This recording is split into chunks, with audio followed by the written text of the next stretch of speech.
G'day viewers, Alan here. Welcome to my workshop. As the title of this video suggests, I'm hoping to try to see whether this engine will run in this episode. But first we need to resume from where I left off at the end of the previous episode, because there were a few things outstanding. So let's get them knocked off and then come back and see whether this beast will actually start. I haven't tried it yet, so we'll discover that together. Okay, so I want to make the gaskets for the valve block now, and I need a pair of gaskets, one to go between each of the layers in this sandwich, and then one to go on the back. And I'm using the method that Matty used and recommended, so thanks to Matty for that. So basically machining a jig, I suppose, a fixture, to hold the gaskets in the correct position, and then provide a template for punching holes through it. So this will fit in there.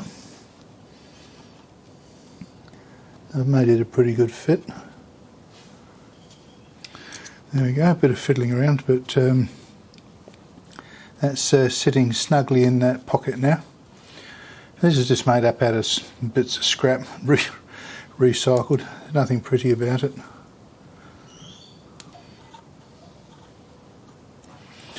Let's do a quick check.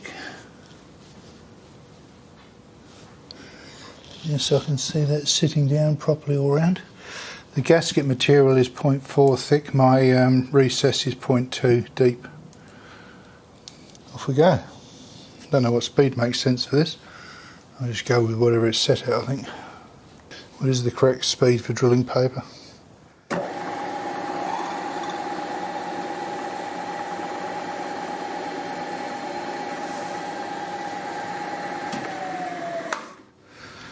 Well, that's that one. Swap out to 3mm drill. And my stations, 5.25 offset from centre and 10 offset from centre. And hopefully there's a hole where the drill now is. Oh, that's good.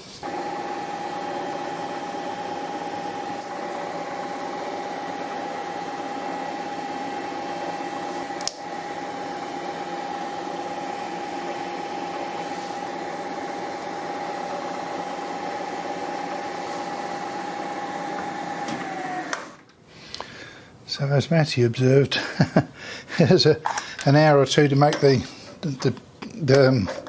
jig or the fixture, and about 2 minutes to do the business. And just pop him out of the thing.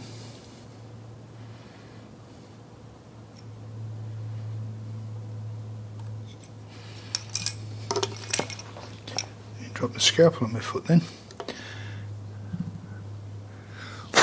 So, one done, and I won't bore you by showing you doing the other one.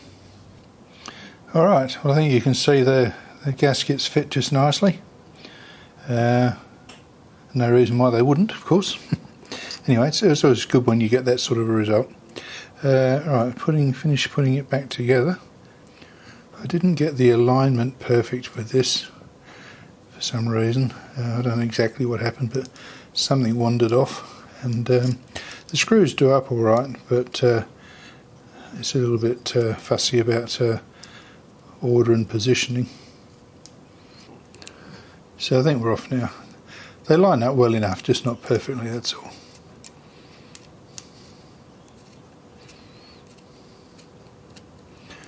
The inclusion of the gaskets probably adds a little bit of leeway, which won't do any harm. Don't know what the correct tightening torque for this is. A nip, I think, pretty much. I've got to reassemble the exhaust valve, of course, and now I have to make a gasket for this face, but I'll do it the same way. But those gaskets make a pretty neat sandwich, so quite happy with that. And this guy can join a growing pile of bits and pieces that have doubtful I'll ever use them again. Well, I suppose if I ever saw fit to build another Webster engine, but beyond that. But they take time and effort to make them, so you're sort of a bit reluctant to throw them out, even if you know you're never going to use them again. So as it turned out, there was actually enough room on this first bit of scrap to do the pocket for the other gasket.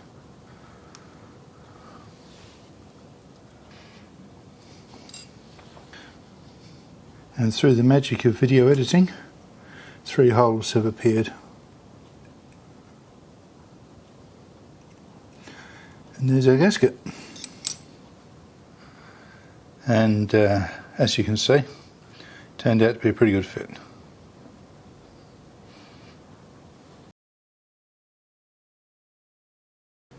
So the process for setting the ignition timing is much simpler.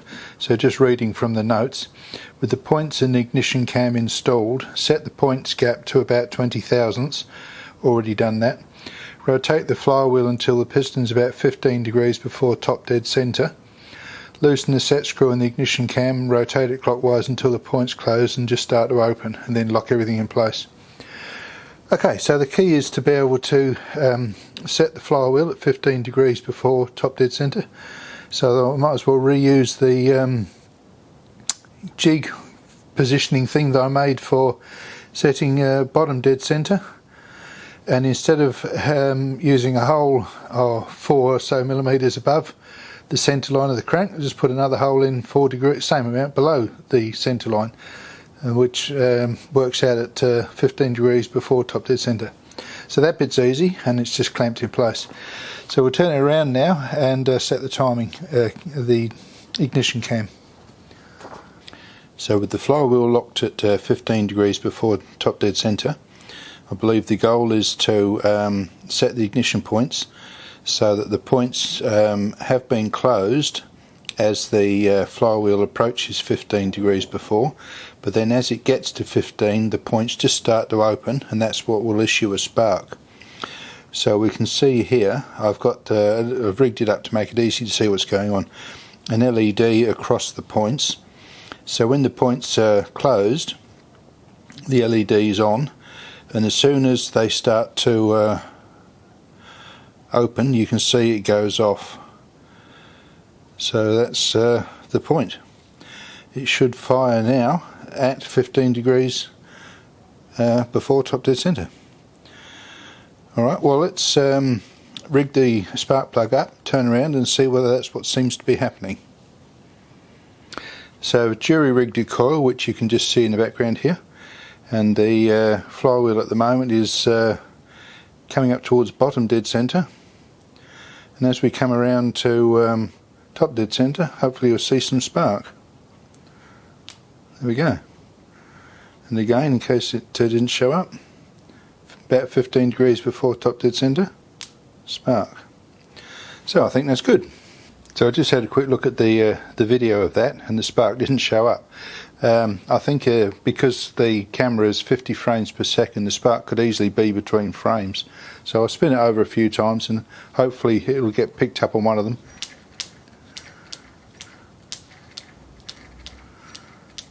So I'll review that and see if I can find one where the spark shows up.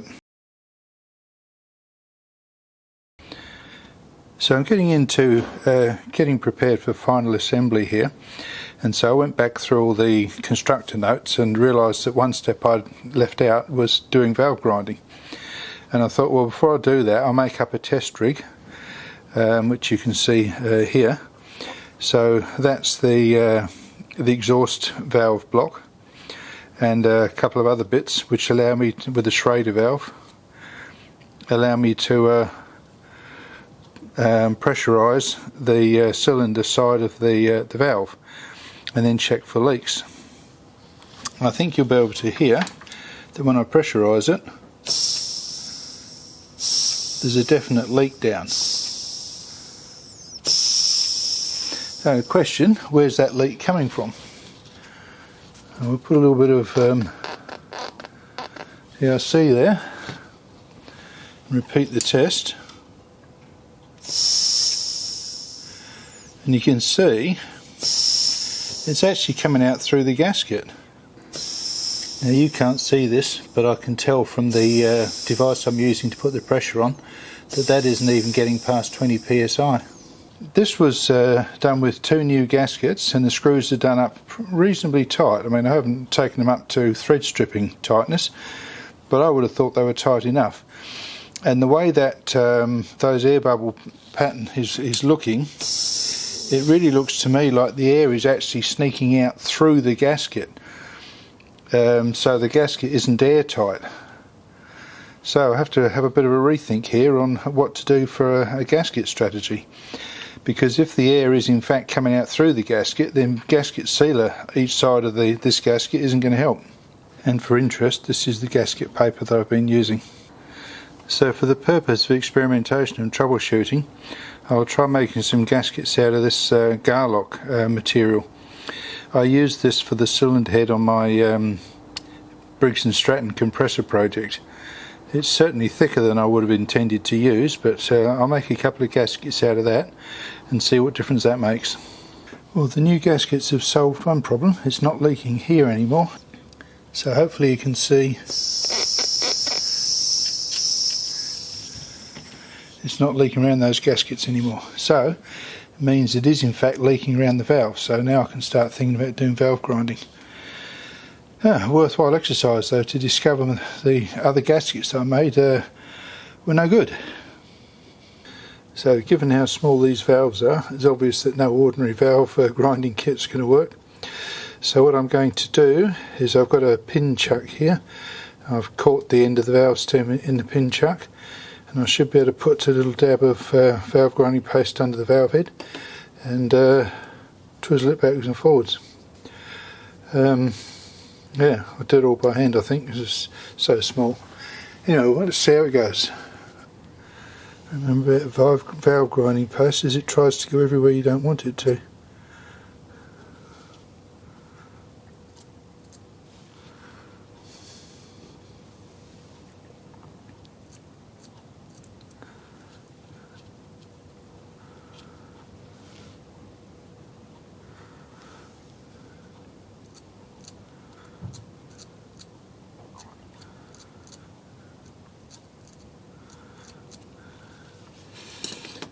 Alright, let's give that a try.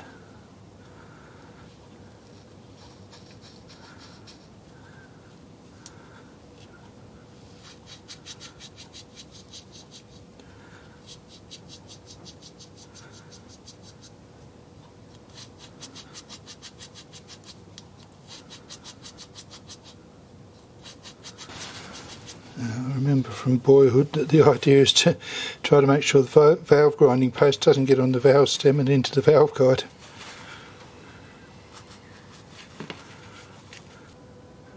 The seat has got a sort of a matte appearance to it. Looks like there might be a ring all the way around the valve there as well, it's a bit hard to tell. And have a look under my magnifying setup and see if I can see anything.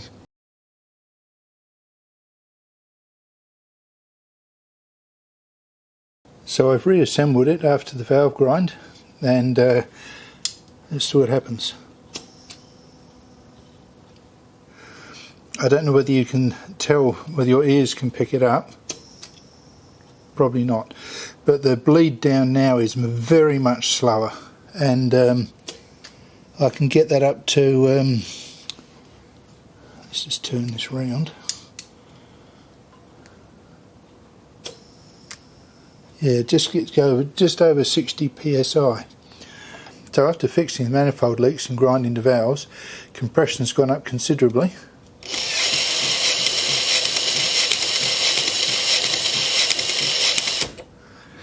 As you can see, we're pushing 40 pounds per square inch. Which still seems pretty low to me, I have to say. I mean, I know with a full-size car engine, anything under 70 or maybe 60 is not what you want. So I don't know what to expect from this, but 40 isn't going to set the world on fire. But maybe it's enough. I guess we'll find out pretty soon. So the flywheel definitely bounces on the engine compression much more enthusiastically than it did before. So I think that must be a good sign. Right, well I guess it's showtime. As I said, I haven't tried to start this, so I don't know what's going to happen. Anything? Nothing? We'll see. This is just a jury rig sort of setup, temporary, of course, until it isn't, but mostly to see whether things are going to work, of course. Now, the way this fuel tank works, it'll have to draw some vapour through, so I might have to crank over a few times before that happens, and then I can play around with the mixture setting here. Well, let's see what happens. Can't put it off any longer.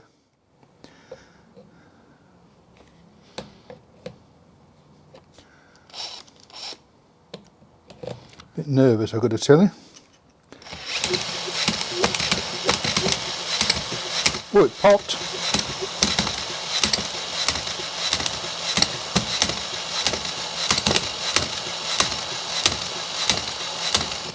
Well, it has fired a couple of times.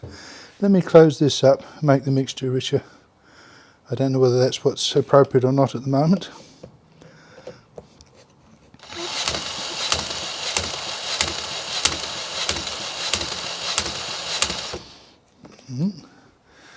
Leaner perhaps, I don't know. It's all a new. It's very encouraging though that it did actually pop twice. Anticlimactic, but encouraging.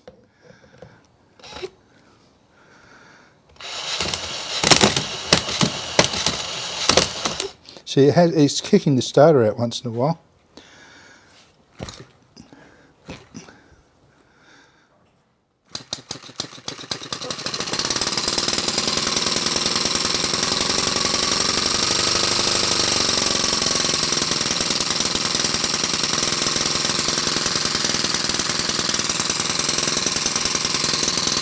I'm amazed.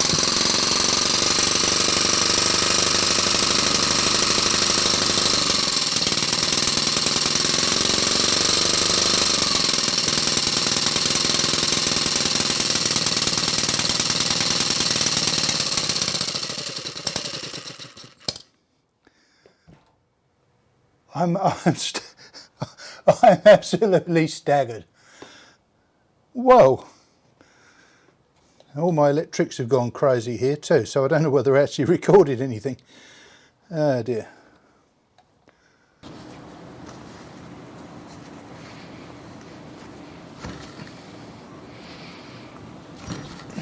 It's too much compression for me now.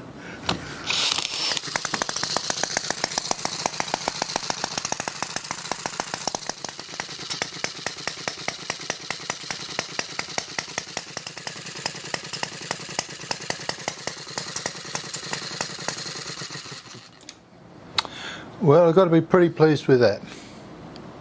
I'm really surprised how well it runs, even at slow speed. So actually it's surprisingly easy to start. It doesn't take a lot of speed, you just bring it up to compression.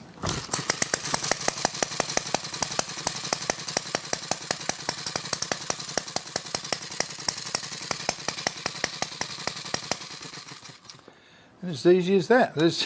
I'm really impressed and more than a little bit amazed. Okay, well, as you could see, I was very pleased, shocked even, that it started so easily. Anyway, it's time to wrap this one up, I suppose. It's been 10 episodes and quite a journey.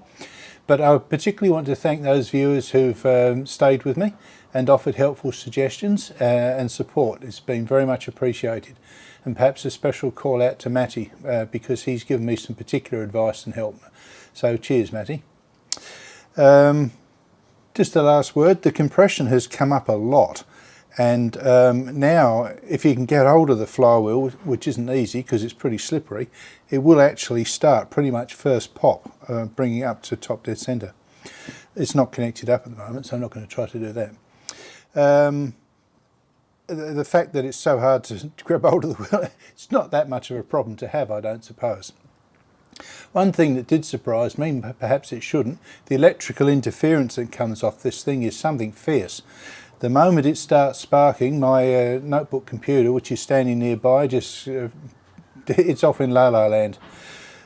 Fortunately, the camera not affected in the same way, but the PC, the laptop, yeah, it's no good. Anyway, so as I said, time to wrap up. Thanks all round, and I'll start thinking about my next project. So I hope you enjoyed this one and all the series, and we'll see what comes up next. Cheers.